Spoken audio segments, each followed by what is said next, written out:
Welcome to another edition of the CS Podcast, where you can hear interviews with special guests such as Dale Buchanan, Tom Waddle, Pierre Desir, Brent Barry, Ed Werder, and many others. Too big, too strong, too fast, too good. So be sure to subscribe and tune in to the CS Podcast on YouTube at youtube.com/ChristianRE722. Did you not get the memo? That's www.youtube.com/ChristianRE722 for great interviews. Be sure to check out the CS Podcast.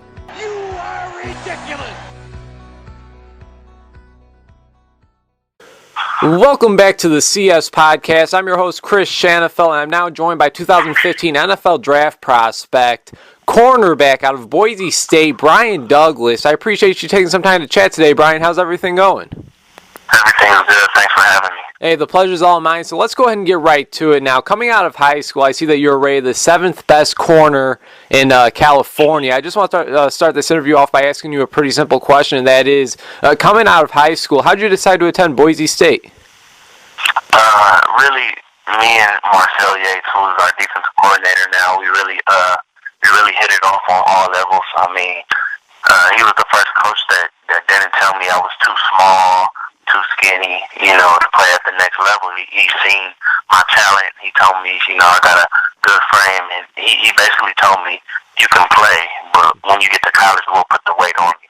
So that was kind of like my ultimate decision. I went up there, and I went on other visits also, but when I went up to Boise State, it was just that family feel. I mean, I talked to some of what people will call their star players, and they were so cool, and it made me feel at home. How much of an impact did that blue turf have on your decision? Not too much. I really didn't care which college field I was playing on. As long as it was a good environment, a good school, and I had good people around me. Hey, man, absolutely. I mean, Boise State, they definitely seem like they have some diehard football fans, that's for sure. So you went on to redshirt your first year at Boise, and then as a redshirt freshman and sophomore, you appeared in 15 games throughout those 2 seasons and recorded 29 tackles and a forced fumble. You actually tore your ACL as a redshirt sophomore in 2012. Can you just take us through those first couple of years of yours at Boise, and what was it like playing at the college level? And then when you suffered the injury, I mean, what was your reaction when you found out that it was a torn ACL? Starting off at my career at Boise State, I think they messed up on recruiting a while back, so the numbers were kind of messed up. So when I was going in, there was only 4 seniors that left that year. And my class was probably one of the smallest college classes to come in. And I came in, it was about 8 of us on scholarship, opposed to other schools having 20 to 25 guys coming in on scholarship. And so, it was difficult, being in a small class like that, coming in and, being away from home, got homesick, but, kind of talked to my family, some of my close family members and my parents. They talked me into staying, actually, and I stayed there, stuck it out, redshirted, came back my redshirt freshman year, got a little love, got my feet wet a little bit, just tried to soak up as much information and everything from the older guys, and then my redshirt sophomore year is kind of where things start taking a turn for me. Start putting in all the off-the-field work, really started latching on to Jamar Taylor and Jarrell Gabbins, and those guys who actually taught me things. Started latching on to those guys, and it ended up showing up on Fridays and Saturdays. When we played, actually started some games my sophomore year due to Jarrell Gabbins' injury, and just kind of springboarded off of that, had a great sophomore year, and then as I'm progressing along my sophomore year, unfortunately making a tackle versus Wyoming out there, tear my ACL, MCL, and patella all in one big shebang, and it was devastating, everybody, if anybody has ever torn their ACL or had a serious injury, you immediately think it's the end of the world. But one thing my trainers told me was like, you're not the first one with this injury, and you're not going to be the last one with this injury. My trainers always tell guys with big injuries that we're going to allow you to be sad and down and just feeling bad for yourself. We're going to allow you 24 hours to be down about it. And after that 24 hours, they were on me until I was back, and they actually got me back from my ACL in 8 months, and I returned to be the starter my junior year. So, yeah, that injury definitely sounds brutal, and you said it, you're not the first, you're not going to be the last with that injury. When that injury went down, though, did you automatically know that, your season was going to be over with? Oh, yeah. I mean, once it happened, I was on the ground, and I couldn't move my leg, and I just knew, I knew I wasn't going to be able to finish the game, and, me being a playful guy, my teammates on the field, like, walking by, like, laughing at me, telling me to get up and stuff, until they seen the agony on my face, and I'm grabbing my leg, and then the trainers rushed out, and after that, I kind of knew what was going on, because when they came out to the field, they couldn't even do the little knee test on the field. They had to cart me off the field and take me into the training room, and then they told me the news, and I kind of figured it already, but once you actually hear it, it's even more devastating. Well, it certainly sounds like Boise State has one heck of a training staff, because, I mean, you mentioned it. You went on to, you went on to play all 13 games as a junior the next season, making 10 starts, and you recorded 35 tackles, 4 interceptions, and 9 pass deflections. You also made an impact on special teams by taking a kickoff return 100 yards to the house. No doubt that was a very special season for you. Now, with all that being said, what were your expectations for this past season, knowing that it'll be your final go-around at the college level? Well, at the end of the junior season, Coach Pete, he actually took the job at the University of Washington. So our coaching staff, we didn't know who was coming in, and we fortunately got our head coach, who was our offensive coordinator when I was a true freshman. So, coming back, and then he's bringing back, Marcel Yates, who left and went to Texas A&M. He's bringing back, guys who've played for us and have coached for us before. So, just us having that comfort as players, we all felt confident. And, we kind of lost our way a little bit, I should say. But with those coaches coming back, we thought we had a great chance, and we did. So my expectations in this year were, nothing less but the best. Mm-hmm. I always, set my standards high. But unfortunately, playing, kind of not even playing at 100% my junior year, kind of playing on a flat tire. My dad always said, I still had high expectations going into my senior year. But, things didn't work out, unfortunately. Mm-hmm. Battled some injuries my senior year. And, by the time I got through my senior year, my injuries and battled back and got to 100%, it was towards the middle to the end of the season. So it's kind of hard, even as a veteran, fighting your way back into that starting lineup. So I took it upon myself to become a coach and kind of start coaching up the younger guys and the guys who were playing, because even though I wasn't playing, I still wanted my team to win, because that's the only stat I really cared about, was my team winning and us being successful as a program. Absolutely. I mean, at the end of the day, that's all that matters, is the win and loss record. Now, you did appear in 9 games and started 1 this past season, Bryan. How would you describe not only this past season, but your overall college football experience at Boise State? I mean, there's no other experience like it. I mean, I've got a lot of friends who played and still play for a lot of different schools, and all our experiences are different. But when I tell people my experiences and my stories and stuff, they kind of like, I want to say be jealous, but they're kind of like, my experience wasn't like that. Like, why are you so close to these other players? Because we really build and harp on that brotherhood at Boise State where, you know, it doesn't matter what position you play. I mean, you got receivers hanging with kickers. You got D linemen hanging with quarterbacks. I mean, it's just an all-out brotherhood, and I think that's what makes us such a great team. Once again, Chris Schanfeld talking with 2015 NFL draft prospect Bryan Douglas, cornerback out of Boise State. And Bryan, when I mentioned your name along the lines of 2015 NFL draft prospect, what goes through your mind? I gotta think that it's always been a dream, but when did you realize that playing in the NFL may not only be a dream, but it could become a reality? I mean, I don't know when it really hit me, but I wasn't even planning on going to college because, I mean, I've been always told, like I said earlier, I've been always told I was too small, too skinny, you know, I was too immature. And for me to make it to D1 to play for one of the elite colleges, you know, in the nation was a dream to me.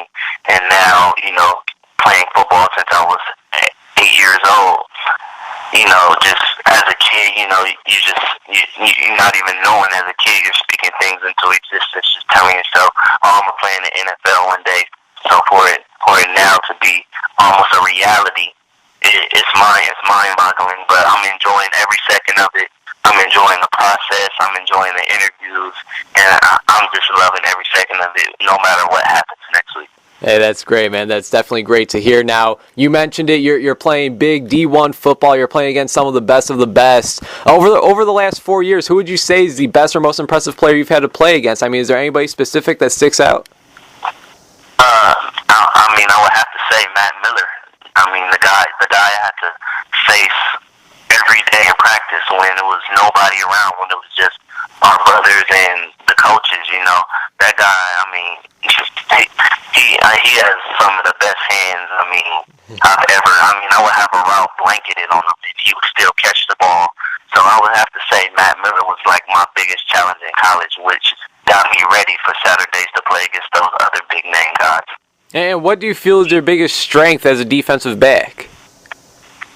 You know, playing receiver in high school, kind of, you know, having ball awareness, quickness, you know, versatility, and, you know, Coach P kind of kept trying to keep that instilled in me with letting me return punts and return kicks, and I think all of that just helped me out on the defensive side of the ball, just having instincts.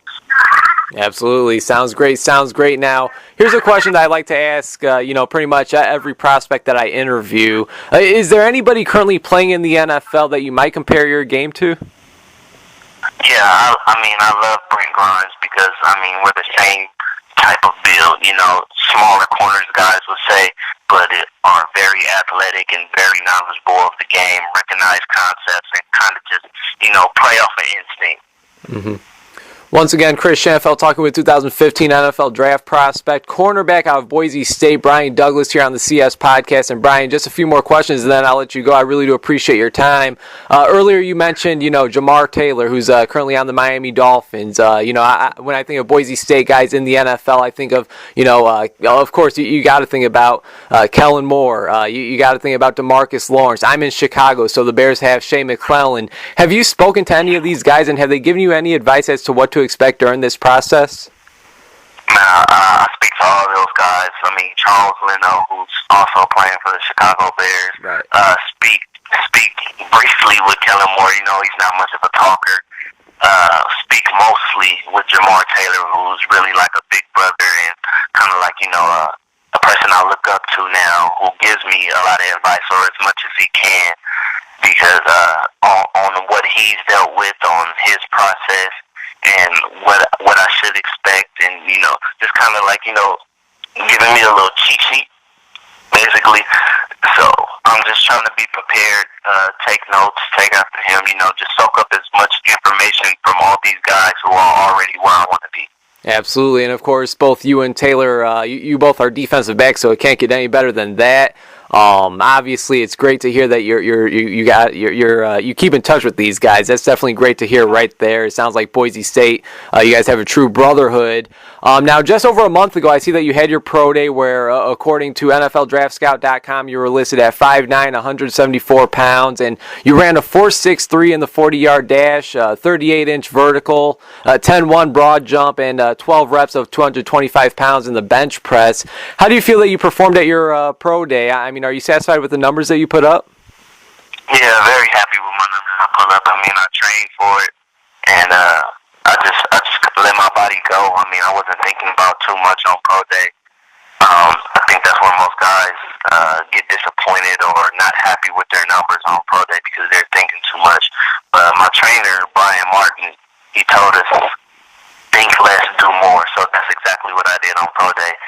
And even with my 40 numbers, I mean, they got boggled from a 4.2 all the way up to that 4.6. So, I mean, I still don't know an official time that I ran that day.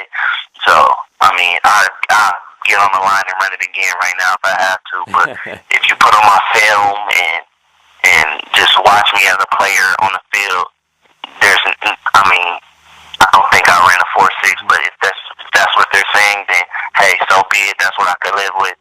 But obviously, if anybody giving me a shot. Right. Obviously, all that matters is the work that you put on the field. And actually, it's funny that you mentioned it because I totally forgot. I've chatted with Bryan Martin quite a few times, and he always gets these guys ready for their pro day. They always do a great job. And I actually remember hearing that you ran a 4.2, 4.3. So now that I'm looking at this 4.63, it's kind of surprising. But like I said, all that matters is what you do on the field. Obviously, that 4.63, it shouldn't affect you too much if you could play. Obviously, the scouts will see that. Now, let's say there's an NFL general manager listening to this very interview. If I were to give you a moment to sell yourself, why should he want you a part of his team? I mean, I'm a team player. I'm a very consistent guy. I haven't had any off-the-field problems. Most importantly, I've checked off all the boxes. I mean, I'm going to school. I'm getting my degree. I mean, I'm consistent as a player, and I'm a great person to be around, man. I mean, you could ask anybody about me that knows me, and they'll tell you I'm a great kid. I'm just looking for my shot. Absolutely, and of course, if they're not willing to play you at defensive back, I know you're willing to play special teams, right? Man, I'm willing to play special teams, receiver, DN, long snapper, holder, anything anybody needs me to do. Just know I'm going to give 110% at it, and I'm going to give my best and probably be one of the best. Hey, there you go. That's the right mindset right there, Bryan. Now, has it sunk in yet that you've played in your final college football game and that the next time you play will be in the pros? Oh, yeah, it's definitely sunk in when I recently went up there for our alumni weekend for our spring game. And I'm sitting around with, all the current players, and they're all getting up and like, oh, we got meetings. And I was like, oh, I don't have meetings, actually. And, it kind of set in. So it's nice, though. I mean, I put in my time at Boise State. It was a nice long 5 seasons, and I enjoyed every moment of it. But I don't regret anything, and I love my school. I love my decision that I made, and going to bigger and better things now. Absolutely, and it's great to hear that you say that you don't regret anything. I mean, that's definitely great to hear right there. Now, we are 6 days away. We're less than 1 week away from the 2015 NFL Draft. It's going to be here in Chicago. Do you have any plans from April 30th through May 2nd during the draft? Just spend time with my older brother, actually, he's coming out this year, too, so just spending time with him, nieces, nephews, family members. Nothing really planned. Probably watching a lot of Netflix or something. Nothing really planned for the draft. Hey, just waiting for that phone call. Just waiting for that phone call. Well, Bryan, that's all I have for you, man. I really do appreciate your time. It was definitely a pleasure speaking with you. I'm wishing you nothing but the best throughout this process. Only 6 days away until the 2015 NFL Draft. Do you have anything else for us before I let you go? Nah, that's it. I mean, thank you for having me. Said everything I needed to say. Hey, that sounds great, man. The pleasure was all mine. Once again, thank you very much, and best of luck, all right? All right, thank you. Appreciate it.